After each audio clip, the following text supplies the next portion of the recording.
ہرقل شاہ روم نے ابو سفیان سے کہا، میں نے تم سے پوچھا تھا کہ اس رسول کے ماننے والے بڑھ رہے ہیں یا گھٹ رہے ہیں؟ تو نے جواب میں بتلایا کہ وہ بڑھ رہے ہیں۔ ٹھیک ہے، ایمان کا یہی حال رہتا ہے یہاں تک کہ وہ پورا ہو جائے۔ اور میں نے تجھ سے پوچھا تھا کہ کوئی اس کے دین میں آ کر پھر اس کو برا جان کر پھر جاتا ہے؟ تو نے کہا نہیں۔ اور ایمان کا یہی حال ہے، جب اس کی خوشی دل میں سما جاتی ہے تو پھر اس کو کوئی برا نہیں سمجھ سکتا۔ صحیح بخاری حدیث نمبر 51۔ حضور اکرم صلی اللہ علیہ وسلم فرماتے تھے، حلال کھلا ہوا ہے اور حرام بھی کھلا ہوا ہے، اور ان دونوں کے درمیان بعض چیزیں شبے کی ہیں جن کو بہت لوگ نہیں جانتے کہ حلال ہیں یا حرام۔ پھر جو کوئی شبے کی چیزوں سے بھی بچ گیا اس نے اپنے دین اور عزت کو بچا لیا، اور جو کوئی ان شبے کی چیزوں میں پڑ گیا اس کی مثال اس چرواہے کی ہے جو شاہی محفوظ چراگاہ کے آس پاس اپنے جانوروں کو چرائے۔ وہ قریب ہے کہ کبھی اس چراگاہ کے اندر گھس جائے اور شاہی مجرم قرار پائے۔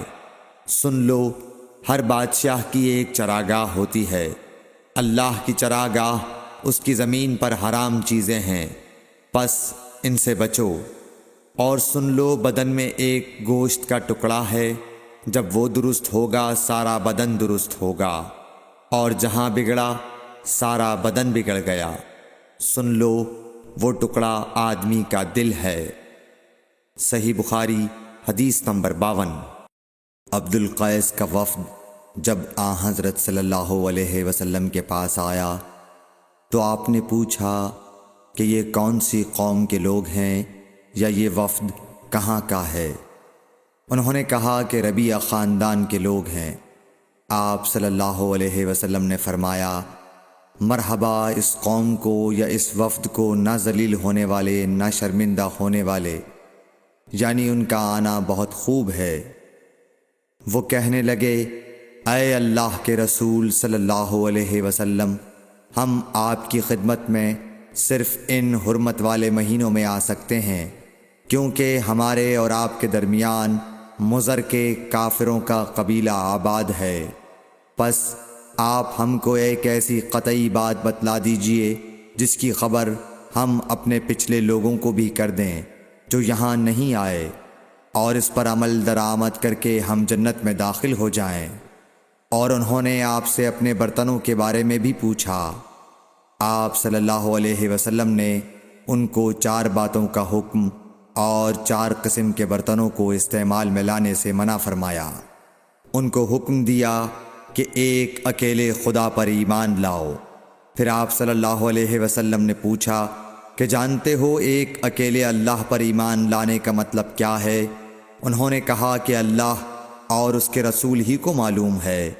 آپ نے فرمایا کہ اس بات کی گواہی دینا کہ اللہ کے سوا کوئی معبود نہیں، اور یہ حضرت محمد صلی اللہ علیہ وسلم اس کے سچے رسول ہیں، اور نماز قائم کرنا اور زکوٰۃ ادا کرنا اور رمضان کے روزے رکھنا، اور مال غنیمت سے جو ملے اس کا 5واں حصہ مسلمانوں کے بیت المال میں داخل کرنا، اور 4 برتنوں کے استعمال سے آپ صلی اللہ علیہ وسلم نے ان کو منع فرمایا، سبز لاکھی مرتبان سے، اور کدو کے بنائے ہوئے برتن سے، لکڑی کے کھودے ہوئے برتن سے، اور روغنی برتن سے، اور فرمایا کہ ان باتوں کو حفظ کر لو اور ان لوگوں کو بھی بتلا دینا جو تم سے پیچھے ہیں اور یہاں نہیں آئے ہیں۔ صحیح بخاری حدیث نمبر 53۔ حضرت صلی اللہ علیہ وسلم نے فرمایا، عمل نیت ہی سے صحیح ہوتے ہیں یا نیت ہی کے مطابق ان کو بدلہ ملتا ہے، اور ہر آدمی کو وہی ملے گا جو نیت کرے گا۔ پس جو کوئی اللہ اور اس کے رسول کی رضا کے لیے ہجرت کرے اور اس کی ہجرت اللہ اور اس کے رسول کی طرف ہوگی، اور جو کوئی دنیا کمانے کے لیے یا کسی عورت سے شادی کرنے کے لیے ہجرت کرے گا تو اس کی ہجرت انہی کاموں کے لیے ہوگی۔ صحیح بخاری حدیث نمبر 54۔ حضرت صلی اللہ علیہ وسلم نے فرمایا، جب آدمی ثواب کی نیت سے اپنے اہل و عیال پر خرچ کرے پس وہ بھی اس کے لیے صدقہ ہے۔ صحیح بخاری حدیث نمبر 55۔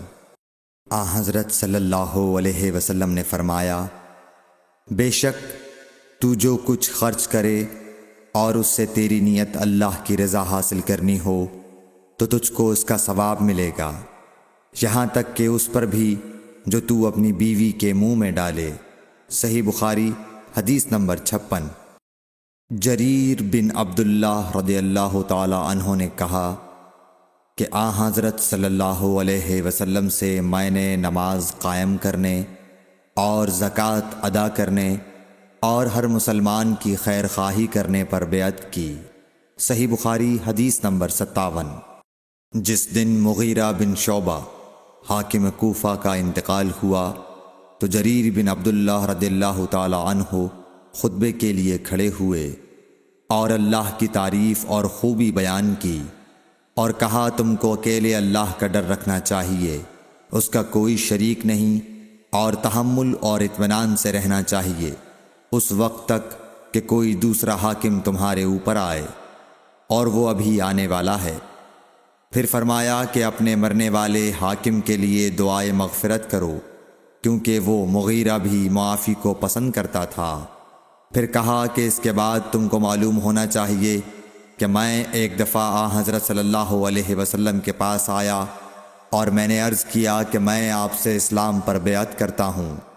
آپ نے مجھ سے ہر مسلمان کی خیر خواہی کے لیے شرط کی، پس میں نے اس شرط پر آپ سے بیعت کر لی۔ پس اس مسجد کے رب کی قسم کہ میں تمہارا خیر خواہ ہوں۔ پھر استغفار کیا اور ممبر سے اتر آئے۔ صحیح بخاری حدیث نمبر 58۔ ایک بار حضرت صلی اللہ علیہ وسلم لوگوں میں بیٹھے ہوئے ان سے باتیں کر رہے تھے، اتنے میں ایک دیہاتی آپ کے پاس آیا اور پوچھنے لگا کہ قیامت کب آئے گی؟ آپ صلی اللہ علیہ وسلم اپنی گفتگو میں مصروف رہے۔ بعض لوگ جو مجلس میں تھے کہنے لگے، آپ صلی اللہ علیہ وسلم نے دیہاتی کی بات سنی لیکن پسند نہیں کی، اور بعض کہنے لگے کہ نہیں، بلکہ آپ نے اس کی بات سنی ہی نہیں۔ جب آپ اپنی باتیں پوری کر چکے تو میں سمجھتا ہوں کہ آپ صلی اللہ علیہ وسلم نے یوں فرمایا، وہ قیامت کے بارے میں پوچھنے والا کہاں گیا؟ اس دیہاتی نے کہا، حضور میں موجود ہوں۔ آپ نے فرمایا کہ جب امانت ایمانداری دنیا سے اٹھ جائے تو قیامت قائم ہونے کا انتظار کر۔ اس نے کہا، ایمانداری اٹھنے کا کیا مطلب ہے؟ آپ صلی اللہ علیہ وسلم نے فرمایا کہ جب حکومت کے کاروبار نالائق لوگوں کو سونپ دیے جائیں تو قیامت کا انتظار کر۔ صحیح بخاری حدیث نمبر 59۔ عبداللہ بن عمرو نے کہا کہ ایک سفر میں جو ہم نے کیا تھا، حضرت صلی اللہ علیہ وسلم ہم سے پیچھے رہ گئے، اور آپ صلی اللہ علیہ وسلم ہم سے اس وقت ملے جب عصر کی نماز کا وقت آن پہنچا تھا۔ ہم جلدی جلدی وضو کر رہے تھے، پس پاؤں کو خوب دھونے کے بدل ہم یوں ہی سا دھو رہے تھے۔ یہ حال دیکھ کر آپ صلی اللہ علیہ وسلم نے بلند آواز سے پکارا، دیکھو ایڑیوں کی خرابی دوزخ سے ہونے والی ہے۔ 2 یا 3 بار آپ صلی اللہ علیہ وسلم نے یوں ہی بلند آواز سے فرمایا۔ صحیح بخاری حدیث نمبر 60۔ حضرت صلی اللہ علیہ وسلم نے فرمایا، درختوں میں ایک درخت ایسا ہے کہ اس کے پتے نہیں جھڑتے، اور مسلمان کی مثال اسی درخت کی سی ہے، بتاؤ وہ کون سا درخت ہے؟ یہ سن کر لوگوں کا خیال جنگل کی طرف دوڑا۔ عبداللہ رضی اللہ تعالی عنہ نے کہا، میرے دل میں آیا کہ وہ کھجور کا درخت ہے، مگر میں اپنی کمسنی کی شرم سے نہ بولا۔ آخر صحابہ نے حضرت صلی اللہ علیہ وسلم سے پوچھا کہ وہ کون سا درخت ہے؟ آپ نے فرمایا، وہ کھجور کا درخت ہے۔ صحیح بخاری حدیث نمبر 61۔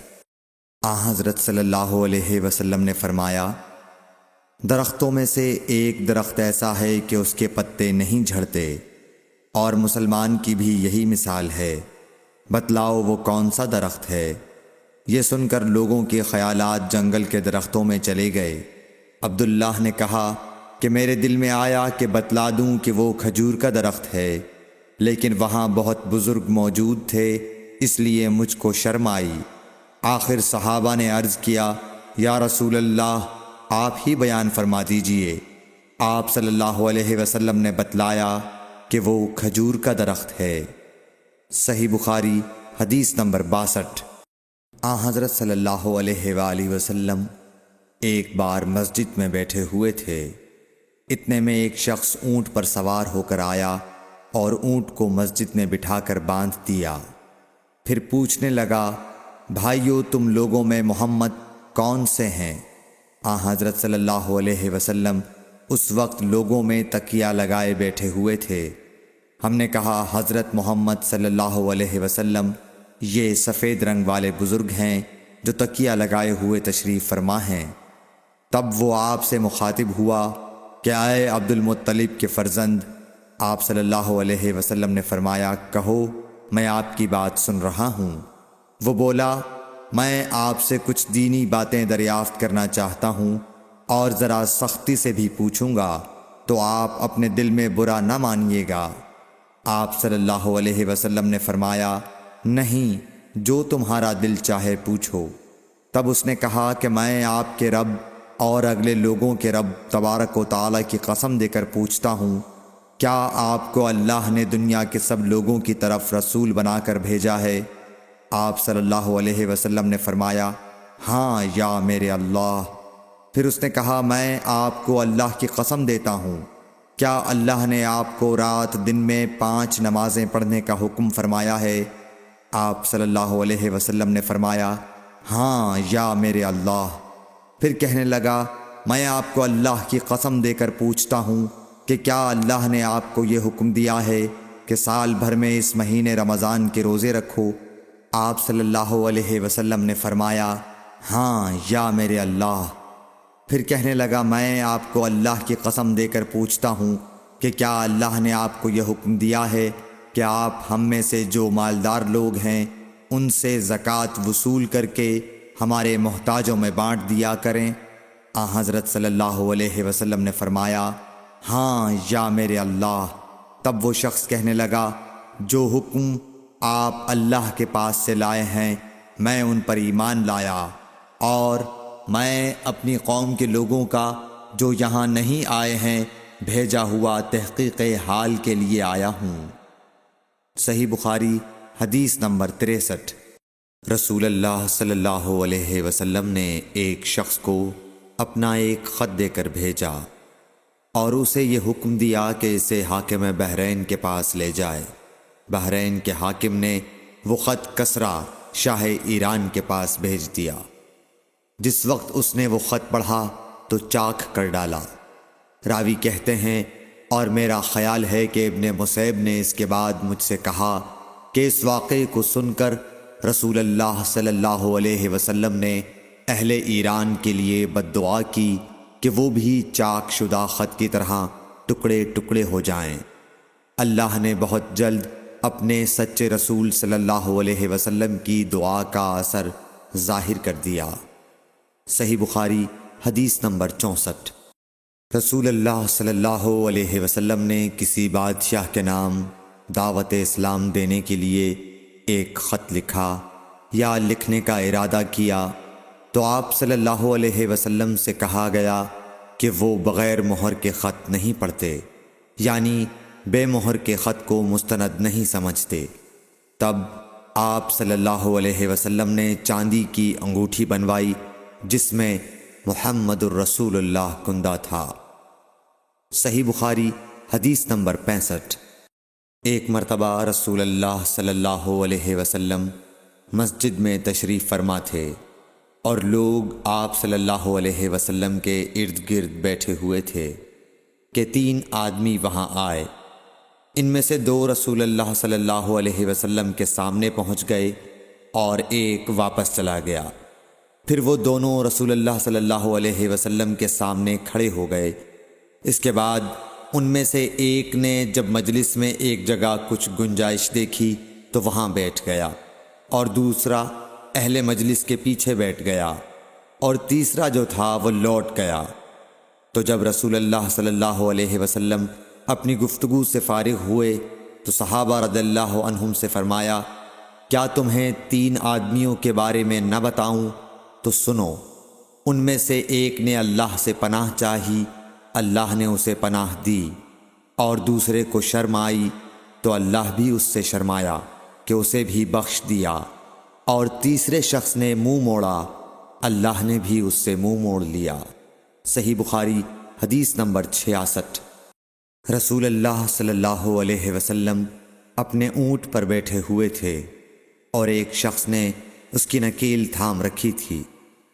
آپ صلی اللہ علیہ وسلم نے پوچھا، آج یہ کون سا دن ہے؟ ہم خاموش رہے حتیٰ کہ ہم سمجھے کہ آج کے دن کا آپ کوئی دوسرا نام اس کے نام کے علاوہ تجویز فرمائیں گے۔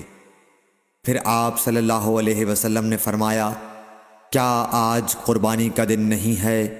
ہم نے عرض کیا، بے شک۔ اس کے بعد آپ صلی اللہ علیہ وسلم نے فرمایا، یہ کون سا مہینہ ہے؟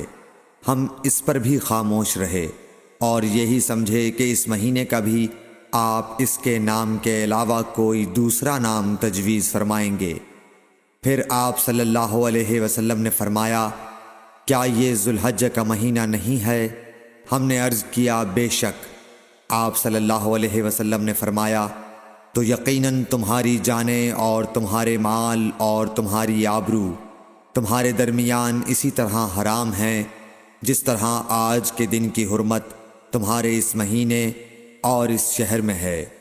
پس جو شخص حاضر ہے اسے چاہیے کہ غائب کو یہ بات پہنچا دے، کیونکہ ایسا ممکن ہے کہ جو شخص یہاں موجود ہے وہ ایسے شخص کو یہ خبر پہنچائے جو اس سے زیادہ یاد رکھنے والا ہو۔ صحیح بخاری حدیث نمبر 67۔ رسول اللہ صلی اللہ علیہ وسلم نے ہمیں نصیحت فرمانے کے لیے کچھ دن مقرر کر دیے تھے، اس ڈر سے کہ کہیں ہم کبھی دخاطر نہ ہو جائیں۔ صحیح بخاری حدیث نمبر 68۔ آپ صلی اللہ علیہ وآلہ وسلم نے فرمایا، آسانی کرو اور سختی نہ کرو، اور خوش کرو اور نفرت نہ دلاؤ۔ صحیح بخاری حدیث نمبر 69۔ عبداللہ ابن مسعود ہر جمعرات کے دن لوگوں کو وعظ سنایا کرتے تھے۔ ایک آدمی نے ان سے کہا، اے ابو عبد الرحمن، میں چاہتا ہوں کہ تم ہمیں ہر روز وعظ سنایا کرو۔ انہوں نے فرمایا، تو سن لو کہ مجھے اس امر سے کوئی چیز مانع ہے تو یہ کہ میں یہ بات پسند نہیں کرتا کہ کہیں تم تنگ نہ ہو جاؤ، اور میں وعظ میں تمہاری فرصت کا وقت تلاش کیا کرتا ہوں، جیسا کہ رسول اللہ صلی اللہ علیہ وسلم اس خیال سے کہ ہم کبھی دخاطر نہ ہو جائیں وعظ کے لیے ہمارے اوقات فرصت کا خیال رکھتے تھے۔ صحیح بخاری حدیث نمبر 70۔ رسول اللہ صلی اللہ علیہ وسلم نے فرمایا، جس شخص کے ساتھ اللہ تعالی بھلائی کا ارادہ کرے اسے دین کی سمجھ عنایت فرما دیتا ہے، اور میں تو محض تقسیم کرنے والا ہوں، دینے والا تو اللہ ہی ہے، اور یہ امت ہمیشہ اللہ کے حکم پر قائم رہے گی، اور جو شخص ان کی مخالفت کرے گا انہیں نقصان نہیں پہنچا سکے گا یہاں تک کہ اللہ کا حکم قیامت آ جائے اور یہ عالم فنا ہو جائے۔ صحیح بخاری حدیث نمبر 71۔ عبداللہ بن عمر رضی اللہ تعالی عنہ کہتے تھے کہ ہم رسول اللہ صلی اللہ علیہ وسلم کی خدمت میں حاضر تھے کہ آپ صلی اللہ علیہ وسلم کے پاس کھجور کا ایک گابھا لایا گیا۔ اسے دیکھ کر آپ نے فرمایا کہ درختوں میں ایک درخت ایسا ہے اس کی مثال مسلمان کی طرح ہے۔ ابن عمر کہتے ہیں کہ یہ سن کر میں نے ارادہ کیا کہ عرض کروں کہ وہ درخت کھجور کا ہے، مگر چونکہ میں سب میں چھوٹا تھا اس لیے خاموش رہا۔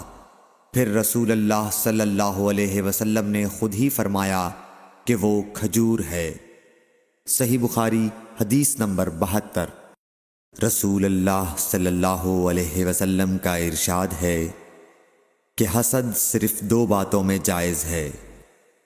ایک تو اس شخص کے بارے میں جسے اللہ نے دولت دی ہو اور وہ اس دولت کو راہ حق میں خرچ کرنے پر بھی قدرت رکھتا ہو، اور ایک اس شخص کے بارے میں جسے اللہ نے حکمت کی دولت سے نوازا ہو اور وہ اس کے ذریعے سے فیصلہ کرتا ہو اور لوگوں کو اس حکمت کی تعلیم دیتا ہو۔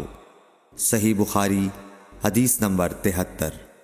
رسول اللہ صلی اللہ علیہ وآلہ وسلم نے فرمایا، ایک دن حضرت موسیٰ علیہ السلام بنی اسرائیل کی ایک جماعت میں بیٹھے ہوئے تھے کہ اتنے میں ایک شخص آیا اور اس نے آپ سے پوچھا، کیا آپ جانتے ہیں کہ دنیا میں کوئی آپ سے بڑھ کر عالم موجود ہے؟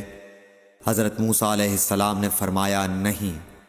اس پر اللہ تعالیٰ نے حضرت موسیٰ علیہ السلام کے پاس وحی بھیجی کہ ہاں، ہمارا بندہ خضر ہے جس کا علم تم سے زیادہ ہے۔ حضرت موسیٰ علیہ السلام نے اللہ سے دریافت کیا کہ خضر علیہ السلام سے ملنے کی کیا صورت ہے؟ اللہ تعالیٰ نے ایک مچھلی کو ان سے ملاقات کی علامت قرار دیا اور ان سے کہہ دیا کہ جب تم اس مچھلی کو گم کر دو تو واپس لوٹ جاؤ، تب خضر سے تمہاری ملاقات ہوگی۔ تب موسیٰ علیہ السلام چلے اور دریا میں مچھلی کی علامت تلاش کرتے رہے۔ اس وقت ان کے ساتھی نے کہا، جب ہم پتھر کے پاس تھے کیا آپ نے دیکھا تھا؟ میں اس وقت مچھلی کا کہنا بھول گیا اور شیطان ہی نے مجھے اس کا ذکر بھلا دیا۔ موسیٰ علیہ السلام نے کہا، اسی مقام کی ہمیں تلاش تھی۔ تب وہ اپنے نشانات قدم پر پچھلے پاؤں باتیں کرتے ہوئے لوٹے۔ وہاں انہوں نے خضر علیہ السلام کو پایا۔ پھر ان کا وہی قصہ ہے جو اللہ نے اپنی کتاب قرآن میں بیان کیا ہے۔ صحیح بخاری حدیث نمبر 74۔ حضرت ابن عباس رضی اللہ تعالی عنہ نے فرمایا کہ ایک مرتبہ رسول اللہ صلی اللہ علیہ وآلہ وسلم نے مجھے سینے سے لگا لیا اور دعا دیتے ہوئے فرمایا کہ اے اللہ، اسے علم کتاب قرآن عطا فرمائیو۔ صحیح بخاری حدیث نمبر 75۔ عبداللہ بن عباس رضی اللہ تعالی عنہ نے فرمایا کہ میں ایک مرتبہ گدھی پر سوار ہو کر چلا۔ اس زمانے میں میں بلوغ کے قریب تھا۔ رسول اللہ صلی اللہ علیہ وسلم منی میں نماز پڑھ رہے تھے اور آپ کے سامنے دیوار کی آڑ نہ تھی، تو میں بعض صفوں کے سامنے سے گزرا اور گدھی کو چھوڑ دیا۔ وہ چرنے لگی، جبکہ میں صف میں شامل ہو گیا، مگر کسی نے مجھے اس بات پر ٹوکا نہیں۔ صحیح بخاری حدیث نمبر 76۔ محمود بن ربی فرماتے ہیں کہ مجھے یاد ہے کہ ایک مرتبہ رسول اللہ صلی اللہ علیہ وسلم نے ایک ڈول سے منہ میں پانی لے کر میرے چہرے پر کلی فرمائی اور میں اس وقت 5 سال کا تھا۔ صحیح بخاری حدیث نمبر 77۔ حضور اکرم صلی اللہ علیہ وآلہ وسلم نے فرمایا کہ ایک بار حضرت موسیٰ علیہ السلام بنی اسرائیل کی ایک جماعت میں تھے کہ اتنے میں ایک شخص آیا اور کہنے لگا، کیا آپ جانتے ہیں کہ دنیا میں آپ سے بھی بڑھ کر کوئی عالم موجود ہے؟ حضرت موسیٰ علیہ السلام نے فرمایا کہ نہیں۔ تب اللہ تعالیٰ نے حضرت موسیٰ علیہ السلام پر وحی نازل کی کہ ہاں، ہمارا بندہ خضر علم میں تم سے بڑھ کر ہے۔ تو حضرت موسیٰ علیہ السلام نے ان سے ملنے کی راہ دریافت کی۔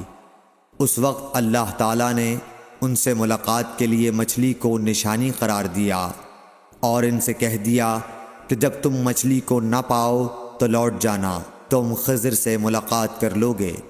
حضرت موسیٰ علیہ السلام دریا میں مچھلی کے نشان کا انتظار کرتے رہے۔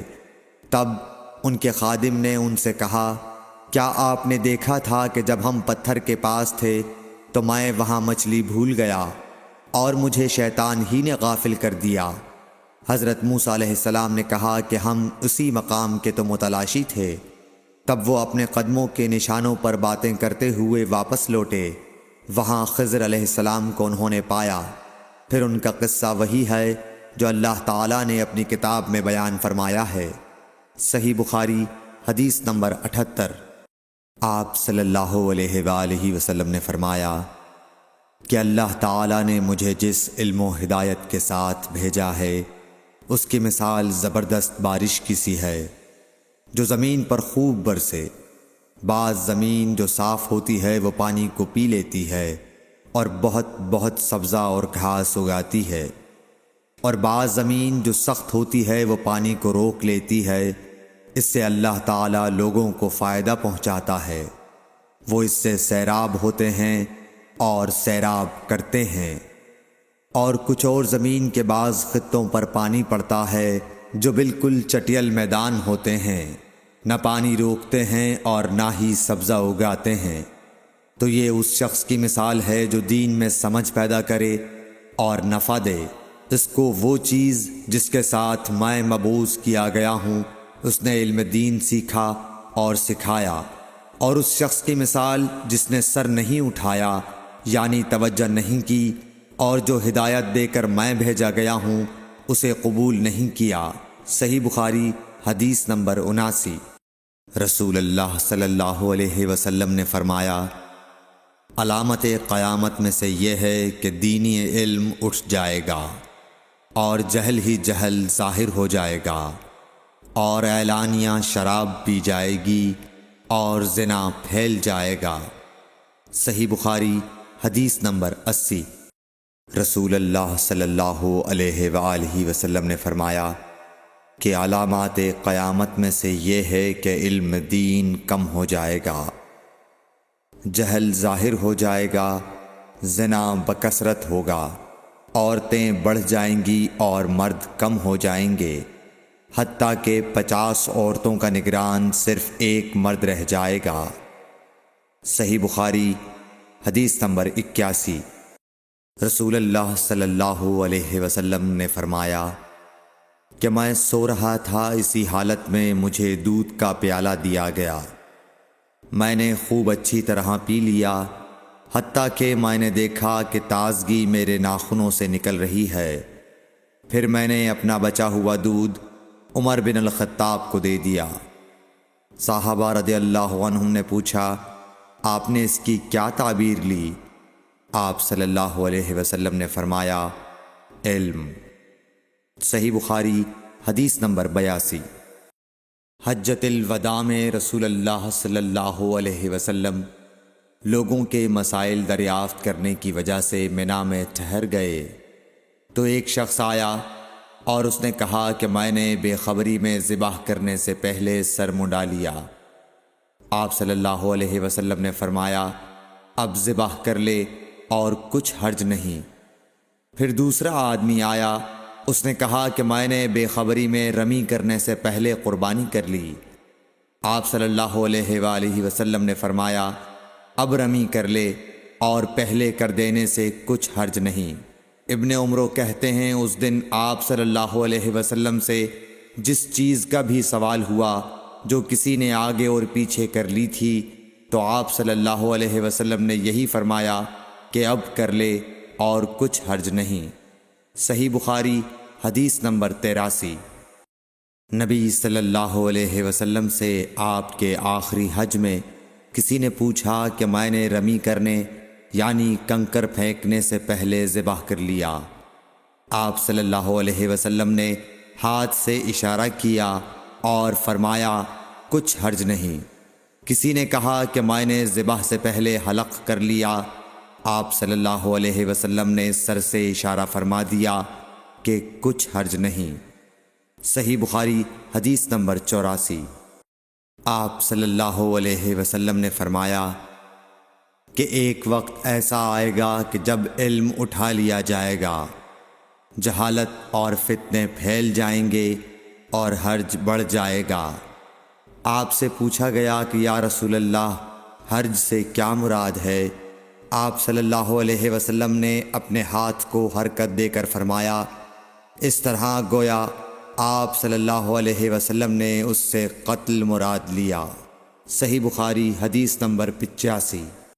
ہم سے موسیٰ بن اسماعیل نے بیان کیا، ان سے وہیب نے، ان سے حشام نے فاطمہ کے واسطے سے نقل کیا، وہ اسما سے روایت کرتی ہیں کہ میں عائشہ رضی اللہ تعالی عنہا کے پاس آئی، وہ نماز پڑھ رہی تھیں۔ میں نے کہا لوگوں کا کیا حال ہے؟ تو انہوں نے آسمان کی طرف اشارہ کیا، یعنی سورج کو گرہن لگا ہے۔ اتنے میں لوگ نماز کے لیے کھڑے ہو گئے۔ حضرت عائشہ رضی اللہ تعالی عنہا نے کہا اللہ پاک ہے۔ میں نے کہا کیا یہ گرہن کوئی خاص نشانی ہے؟ انہوں نے سر سے اشارہ کیا، یعنی ہاں۔ پھر میں بھی نماز کے لیے کھڑی ہو گئی، حتیٰ کہ مجھے غش آنے لگا تو میں اپنے سر پر پانی ڈالنے لگی۔ پھر نماز کے بعد رسول اللہ صلی اللہ علیہ وسلم نے اللہ تعالیٰ کی تعریف کی اور اس کی صفت بیان فرمائی۔ پھر فرمایا جو چیز مجھے پہلے دکھلائی نہیں گئی تھی آج وہ سب اس جگہ میں نے دیکھ لی، یہاں تک کہ جنت اور دوزخ کو بھی دیکھ لیا، اور مجھ پر یہ وحی کی گئی کہ تم اپنی قبروں میں آزمائے جاؤ گے۔ مثل یا قرب کا کون سا لفظ؟ حضرت اسما نے فرمایا میں نہیں جانتی۔ فاطمہ کہتی ہیں یعنی فتنہ دجال کی طرح آزمائے جاؤ گے۔ کہا جائے گا قبر کے اندر کہ تم اس آدمی کے بارے میں کیا جانتے ہو؟ تو جو صاحب ایمان یا صاحب یقین ہوگا، کون سا لفظ فرمایا؟ حضرت اسما نے مجھے یاد نہیں۔ وہ کہے گا وہ محمد اللہ کے رسول صلی اللہ علیہ وسلم ہیں، جو ہمارے پاس اللہ کی ہدایت اور دلیلیں لے کر آئے تو ہم نے ان کو قبول کر لیا اور ان کی پیروی کی۔ وہ محمد صلی اللہ علیہ وسلم ہیں۔ 3 بار اسی طرح کہے گا، پھر اس سے کہہ دیا جائے گا کہ آرام سے سو جا، بے شک ہم نے جان لیا کہ تو محمد صلی اللہ علیہ وسلم پر یقین رکھتا تھا۔ اور بہرحال منافق یا شکی آدمی، میں نہیں جانتی کہ ان میں سے کون سا لفظ حضرت اسما نے استعمال کیا، تو وہ منافق یا شکی آدمی کہے گا کہ جو لوگوں کو میں نے کہتے سنا میں نے بھی وہی کہہ دیا، باقی میں کچھ نہیں جانتا۔ صحیح بخاری حدیث نمبر 86۔ قبیلہ عبد القیس کا وفد رسول اللہ صلی اللہ علیہ وسلم کی خدمت میں آیا۔ آپ صلی اللہ علیہ وسلم نے دریافت کیا کہ کون سا وفد آیا ہے یا یہ کون لوگ ہیں؟ انہوں نے کہا ربیعہ خاندان کے لوگ ہیں۔ آپ صلی اللہ علیہ وسلم نے فرمایا کہ مبارک ہو قوم کو آنا یا مبارک ہو اس وفد کو جو کبھی نہ رسوا ہو نہ شرمندہ ہو۔ اس کے بعد انہوں نے عرض کیا کہ ہم ایک دور دراز کونے سے آپ کے پاس آئے ہیں اور ہمارے اور آپ کے درمیان کفار مضر کا قبیلہ پڑتا ہے۔ اس کے خوف کی وجہ سے ہم حرمت والے مہینوں کے علاوہ اور ایام میں نہیں آ سکتے، اس لیے ہمیں کوئی ایسی قطعی بات بتلا دیجئے کہ جس کی ہم اپنے پیچھے رہ جانے والے لوگوں کو خبر دے دیں اور اس کی وجہ سے ہم جنت میں داخل ہو سکیں۔ تو آپ صلی اللہ علیہ وسلم نے انہیں 4 باتوں کا حکم دیا اور 4 سے روک دیا۔ اول انہیں حکم دیا کہ ایک اللہ پر ایمان لائیں۔ پھر فرمایا کہ کیا تم جانتے ہو کہ ایک اللہ پر ایمان لانے کا کیا مطلب ہے؟ انہوں نے عرض کیا اللہ اور اس کا رسول زیادہ جانتے ہیں۔ آپ صلی اللہ علیہ وسلم نے فرمایا ایک اللہ پر ایمان لانے کا مطلب یہ ہے کہ اس بات کا اقرار کرنا کہ اللہ کے سوا کوئی معبود نہیں، اور یہ کہ محمد صلی اللہ علیہ وسلم اللہ کے سچے رسول ہیں، اور نماز قائم کرنا، زکوٰۃ ادا کرنا اور ماہ رمضان کے روزے رکھنا، اور یہ کہ تم مال غنیمت سے 5واں حصہ ادا کرو، اور 4 چیزوں سے منع فرمایا، دبا، حنتم، مزفت کے استعمال سے۔ اور چوتھی چیز کے بارے میں شعبہ کہتے ہیں کہ ابو حمزہ بسا اوقات نقیر کہتے تھے اور بسا اوقات مقیر۔ اس کے بعد رسول اللہ صلی اللہ علیہ وسلم نے فرمایا کہ ان باتوں کو یاد رکھو اور اپنے پیچھے رہ جانے والوں کو بھی ان کی خبر کر دو۔ صحیح بخاری حدیث نمبر 87۔ عقبہ نے ابو احاب بن عزیز کی لڑکی سے نکاح کیا تو ان کے پاس ایک عورت آئی اور کہنے لگی کہ میں نے عقبہ کو اور جس سے اس کا نکاح ہوا ہے اس کو دودھ پلایا ہے۔ یہ سن کر عقبہ نے کہا مجھے نہیں معلوم کہ تو نے مجھے دودھ پلایا ہے، نہ تو نے کبھی مجھے بتایا ہے۔ تب سوار ہو کر رسول اللہ صلی اللہ علیہ وسلم کی خدمت میں مدینہ منورہ حاضر ہوئے اور آپ سے اس کے متعلق دریافت کیا تو آپ صلی اللہ علیہ وسلم نے فرمایا کس طرح تم اس لڑکی سے رشتہ رکھو گے، حالانکہ اس کے متعلق یہ کہا گیا۔ تب عقبہ بن حارث نے اس لڑکی کو چھوڑ دیا اور اس نے دوسرا خاوند کر لیا۔ صحیح بخاری حدیث نمبر 88۔ حضرت عمر سے روایت ہے کہ میں اور میرا ایک انصاری پڑوسی دونوں اطراف مدینہ کے ایک گاؤں بنی امیہ بن زید میں رہتے تھے، جو مدینے کے پورب کی طرف بلند گاؤں میں سے ہے۔ ہم دونوں باری باری حضرت صلی اللہ علیہ وسلم کی خدمت شریف میں حاضر ہوا کرتے تھے۔ ایک دن وہ آتا، ایک دن میں آتا۔ جس دن میں آتا اس دن کی وحی کی اور رسول اللہ صلی اللہ علیہ وسلم کی فرمودہ دیگر باتوں کی اس کو خبر دے دیتا تھا، اور جب وہ آتا تو وہ بھی اسی طرح کرتا۔ تو ایک دن وہ میرا انصاری ساتھی اپنی باری کے روز حاضر خدمت ہوا۔ جب واپس آیا تو اس نے میرا دروازہ بہت زور سے کھٹکھٹایا اور میرے بارے میں پوچھا کیا عمر یہاں ہیں؟ میں گھبرا کر اس کے پاس آیا۔ وہ کہنے لگا کہ ایک بڑا معاملہ پیش آ گیا ہے، یعنی رسول اللہ صلی اللہ علیہ وسلم نے اپنی بیویوں کو طلاق دے دی ہے۔ پھر میں اپنی بیٹی حفصہ کے پاس گیا، وہ رو رہی تھی۔ میں نے پوچھا کیا تمہیں رسول اللہ صلی اللہ علیہ وسلم نے طلاق دے دی ہے؟ وہ کہنے لگی میں نہیں جانتی۔ پھر میں نبی کی خدمت میں حاضر ہوا۔ میں نے کھڑے کھڑے کہا کہ آپ نے اپنی بیویوں کو طلاق دے دی ہے؟ آپ صلی اللہ علیہ وسلم نے فرمایا نہیں، یہ افواہ غلط ہے۔ تب میں نے تعجب سے کہا اللہ اکبر، اللہ بہت بڑا ہے۔ صحیح بخاری حدیث نمبر 89۔ ایک شخص حزم بن ابی کعب نے رسول اللہ کی خدمت میں آ کر عرض کیا یا رسول اللہ، فلاں شخص معاذ بن جبل لمبی نماز پڑھاتے ہیں، اس لیے میں جماعت کی نماز میں شریک نہیں ہو سکتا، کیونکہ میں دن بھر اونٹ چرانے کی وجہ سے رات کو تھک کر چکنا چور ہوتا ہوں اور طویل قرات سننے کی طاقت نہیں رکھتا۔ ابو مسعود راوی کہتے ہیں کہ اس دن سے زیادہ میں نے کبھی رسول اللہ صلی اللہ علیہ وسلم کو وعظ کے دوران اتنا غضبناک نہیں دیکھا۔ آپ صلی اللہ علیہ وسلم نے فرمایا اے لوگو، تم ایسی شدت اختیار کر کے لوگوں کو دین سے نفرت دلانے لگے ہو۔ سن لو، جو شخص لوگوں کو نماز پڑھائے تو وہ ہلکی پڑھائے، کیونکہ ان میں بیمار، کمزور اور حاجت والے سبھی قسم کے لوگ ہوتے ہیں۔ صحیح بخاری حدیث نمبر 90۔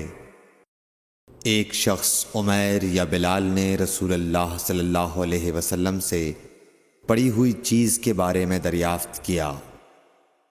آپ نے فرمایا اس کی بندھن پہچان لے، یا فرمایا کہ اس کا برتن اور تھیلی کو پہچان لے، پھر 1 سال تک اس کی شناخت کا اعلان کراؤ، پھر اس کا مالک نہ ملے تو اس سے فائدہ اٹھاؤ، اور اگر اس کا مالک آ جائے تو اسے سونپ دو۔ اس نے پوچھا کہ اچھا گمشدہ اونٹ کے بارے میں کیا حکم ہے؟ آپ کو اس قدر غصہ آ گیا کہ رخسار مبارک سرخ ہو گئے، یا راوی نے یہ کہا کہ آپ کا چہرہ سرخ ہو گیا۔ یہ سن کر آپ صلی اللہ علیہ وسلم نے فرمایا تجھے اونٹ سے کیا واسطہ؟ اس کے ساتھ خود اس کی مشق ہے اور اس کے پاؤں کے سم ہیں، وہ خود پانی پر پہنچے گا اور خود پی لے گا اور خود درخت پر چرے گا، لہٰذا اسے چھوڑ دو یہاں تک کہ اس کا مالک مل جائے۔ اس نے کہا کہ اچھا گمشدہ بکری کے بارے میں کیا ارشاد ہے؟ آپ نے فرمایا وہ تیری ہے یا تیرے بھائی کی، ورنہ بھیڑیے کی غذا ہے۔ صحیح بخاری حدیث نمبر 91۔ رسول اللہ صلی اللہ علیہ وسلم سے کچھ باتیں دریافت کی گئیں کہ آپ کو برا معلوم ہوا، اور جب اس قسم کے سوالات کی آپ صلی اللہ علیہ وسلم پر بہت زیادتی کی گئی تو آپ کو غصہ آ گیا۔ پھر آپ نے لوگوں سے فرمایا اچھا اب مجھ سے جو چاہو پوچھو۔ تو ایک شخص نے دریافت کیا کہ میرا باپ کون ہے؟ آپ نے فرمایا تیرا باپ حذافہ ہے۔ پھر دوسرا آدمی کھڑا ہوا اور اس نے پوچھا کہ یا رسول اللہ میرا باپ کون ہے؟ آپ نے فرمایا کہ تیرا باپ سالم شیبہ کا آزاد کردہ غلام ہے۔ آخر حضرت عمر رضی اللہ تعالی عنہ نے آپ کے چہرہ مبارک کا حال دیکھا تو عرض کیا یا رسول اللہ ہم ان باتوں کے دریافت کرنے سے جو آپ کو ناگوار ہوں اللہ تعالی سے توبہ کرتے ہیں۔ صحیح بخاری حدیث نمبر 92۔ ایک دن رسول اللہ صلی اللہ علیہ وسلم گھر سے نکلے تو عبداللہ بن حذافہ کھڑے ہو کر پوچھنے لگے کہ حضور میرا باپ کون ہے؟ آپ نے فرمایا حذافہ۔ پھر آپ نے بار بار فرمایا کہ مجھ سے پوچھو۔ تو حضرت عمر رضی اللہ عنہ نے دو زانو ہو کر عرض کیا کہ ہم اللہ کے رب ہونے پر، اسلام کے دین ہونے اور محمد صلی اللہ علیہ وسلم کے نبی ہونے پر راضی ہیں، اور یہ جملہ 3 مرتبہ دہرایا۔ پھر یہ سن کر رسول اللہ صلی اللہ علیہ وسلم خاموش ہو گئے۔ صحیح بخاری حدیث نمبر 93۔ نبی اکرم صلی اللہ علیہ وآلہ وسلم جب سلام کرتے تو 3 بار سلام کرتے، اور جب کوئی کلمہ ارشاد فرماتے تو اسے 3 بار دہراتے یہاں تک کہ خوب سمجھ لیا جاتا۔ صحیح بخاری حدیث نمبر 94۔ رسول اللہ صلی اللہ علیہ وسلم جب کوئی کلمہ ارشاد فرماتے تو اسے 3 بار لوٹاتے یہاں تک کہ خوب سمجھ لیا جاتا، اور جب کچھ لوگوں کے پاس آپ تشریف لاتے اور انہیں سلام کرتے تو 3 بار سلام کرتے۔ صحیح بخاری حدیث نمبر 95۔ عبداللہ بن عمر رضی اللہ عنہ کہتے ہیں کہ ایک سفر میں رسول اللہ صلی اللہ علیہ وسلم ہم سے پیچھے رہ گئے۔ پھر آپ ہمارے قریب پہنچے تو عصر کی نماز کا وقت ہو چکا تھا یا تنگ ہو گیا تھا، اور ہم وضو کر رہے تھے۔ ہم اپنے پیروں پر پانی کا ہاتھ پھیرنے لگے تو آپ نے بلند آواز سے فرمایا کہ آگ کے عذاب سے ان ایڑیوں کی جو خشک رہ جائیں خرابی ہے۔ یہ 2 مرتبہ فرمایا یا 3 مرتبہ؟ صحیح بخاری حدیث نمبر 96۔ رسول اللہ صلی اللہ علیہ وسلم نے فرمایا کہ 3 شخص ہیں جن کے لیے دگنا اجر ہے۔ ایک وہ جو اہل کتاب سے ہو اور اپنے نبی پر اور محمد صلی اللہ علیہ وسلم پر ایمان لائے۔ دوسرے وہ غلام جو اپنے آقا اور اللہ دونوں کا حق ادا کرے۔ اور تیسرے وہ آدمی جس کے پاس کوئی لونڈی ہو جس سے شباشی کرتا ہے، اور اس کو تربیت دے تو اچھی تربیت دے، تعلیم دے تو عمدہ دے، پھر اسے آزاد کر کے اس سے نکاح کر لے تو اس کے لیے دگنا اجر ہے۔ صحیح بخاری حدیث نمبر 97۔ نبی صلی اللہ علیہ وسلم ایک مرتبہ عید کے موقع پر مردوں کی صفوں میں سے نکلے اور آپ کے ساتھ بلال رضی اللہ تعالی عنہ تھے۔ آپ کو خیال ہوا عورتوں کو خطبہ اچھی طرح نہیں سنائی دیا، تو آپ نے انہیں علیحدہ نصیحت فرمائی اور صدقے کا حکم دیا۔ یہ واز سن کر کوئی عورت بالی اور کوئی عورت انگوٹھی ڈالنے لگی، اور بلال رضی اللہ تعالیٰ عنہ اپنے کپڑے کے دامن میں یہ چیزیں لینے لگے۔ صحیح بخاری حدیث نمبر 98۔ حضرت ابو ہریرہ رضی اللہ تعالیٰ عنہ نے عرض کیا یا رسول اللہ، قیامت کے دن آپ کی شفاعت سے سب سے زیادہ سعادت کسے ملے گی؟ تو رسول اللہ صلی اللہ علیہ وسلم نے فرمایا اے ابو ہریرہ، مجھے یقین تھا کہ تم سے پہلے کوئی اس کے بارے میں مجھ سے دریافت نہیں کرے گا، کیونکہ میں نے حدیث کے متعلق تمہاری حرص دیکھ لی تھی۔ سنو، قیامت کے دن سب سے زیادہ فیضیاب میری شفاعت سے وہ شخص ہوگا جو سچے دل سے یا سچے جی سے لا الہ الا اللہ کہے گا۔ صحیح بخاری حدیث نمبر 99۔ رسول اللہ صلی اللہ علیہ وآلہ وسلم نے فرمایا کہ اللہ علم کو اس طرح نہیں اٹھا لے گا کہ اس کو بندوں سے چھین لے، بلکہ وہ پختہ کار علماء کو موت دے کر علم اٹھائے گا، حتیٰ کہ جب کوئی عالم باقی نہیں رہے گا تو لوگ جاہلوں کو سردار بنا لیں گے، ان سے سوالات کیے جائیں گے اور وہ بغیر علم کے جواب دیں گے، اس لیے خود بھی گمراہ ہوں گے اور لوگوں کو بھی گمراہ کریں گے۔ صحیح بخاری حدیث نمبر 100۔